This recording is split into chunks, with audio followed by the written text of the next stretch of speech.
प्रश्न है 6 factorial into में 7 factorial equal to x factorial, और यहाँ पे हमें x का मान बताना है। ऑप्शन दिया गया है इस प्रकार से, ठीक है। तो इसके लिए हमें यहाँ पे पता है कि अगर कहीं पे n फैक्टोरियल होता है तो इसको लिखा जाता है n, और उसके बाद एक कम कर लो n-1, है ना, और चाहो तो फैक्टोरियल यहीं रोक दो, यानी n फैक्टोरियल को n-1 लिखा जा सकता है। और इसको अगर हम उल्टा जाएँ, है ना, जैसे कि ये है, इससे हम ये भी लिख पाएंगे, है ना। तो अगर इसी चीज़ को उदाहरण से समझा जाए, जैसे कि हमने लिखा 5 फैक्टोरियल, है ना, तो इसको हम लिख पाएंगे 5 × 4 फैक्टोरियल, ठीक। और कहीं पे अगर 5 × 4 फैक्टोरियल है तो उसको क्या लिख सकते हैं, 5 फैक्टोरियल, है ना, इस प्रकार से लिख सकते हैं। लेकिन यहाँ पे ऐसा नहीं है कि ये 6 और 7 इसके जैसा हो, है ना, इसमें क्या है, दोनों पे फैक्टोरियल लगा हुआ है। तो आइए देखते हैं अब इसको कैसे सॉल्व करेंगे। तो यहाँ पे 6 फैक्टोरियल लिखा है, 7 फैक्टोरियल और इक्वल टू x फैक्टोरियल है। तो 6 को तोड़ा जाए तो यहाँ पे 6 × 5 × 4 3 2 × में 1, इस प्रकार से ये फैक्टोरियल सॉल्व होता है। और इंटू में ये 7 फैक्टोरियल वैसे रहा और इक्वल टू x फैक्टोरियल है, ठीक है। अब यहाँ से 7 फैक्टोरियल तो ठीक है, 7 के पहले अगर 8 मिल जाए, जैसे यहाँ 4 के पहले 5 मिल गया तो उसको क्या लिख सकते हैं, 5 फैक्टोरियल।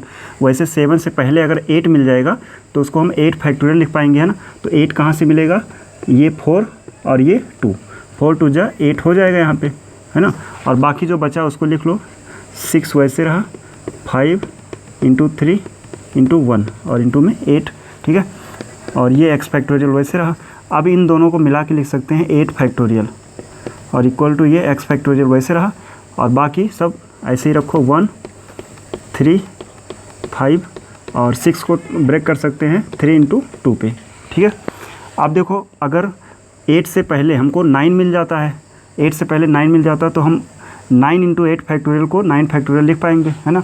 तो 9 कहाँ से मिलेगा, ये 3 और ये 3, इन दोनों का मल्टीप्लाई कराएंगे तो 9 हो जाएगा, इंटू में 8 फैक्टोरियल है इक्वल टू x फैक्टोरियल, और यहाँ से जो बचा है वो क्या है, 2 × में 5, ठीक है। अब 9 × 8 फैक्टोरियल इसके हिसाब से क्या हो जाएगा, 9 फैक्टोरियल और इक्वल टू x फैक्टोरियल है। और यहाँ पे देखो 2 और 5 का मल्टीप्लाई कर दो तो ये हो जाएगा 10। अब 10 × 9 फैक्टोरियल क्या हो जाएगा, ये हो जाएगा 10 फैक्टोरियल, और इधर है x फैक्टोरियल, है ना। तो इस प्रकार x का मान जो है वो किसके बराबर होगा, तो कहेंगे 10 के बराबर है। तो इस प्रकार यहाँ से x का मान जो है वो 10 के बराबर है। तो यहाँ से ये फैक्टोरियल हटा देते हैं, है ना, और इसका जो है ऑप्शन बी सही हो जाएगा, 10।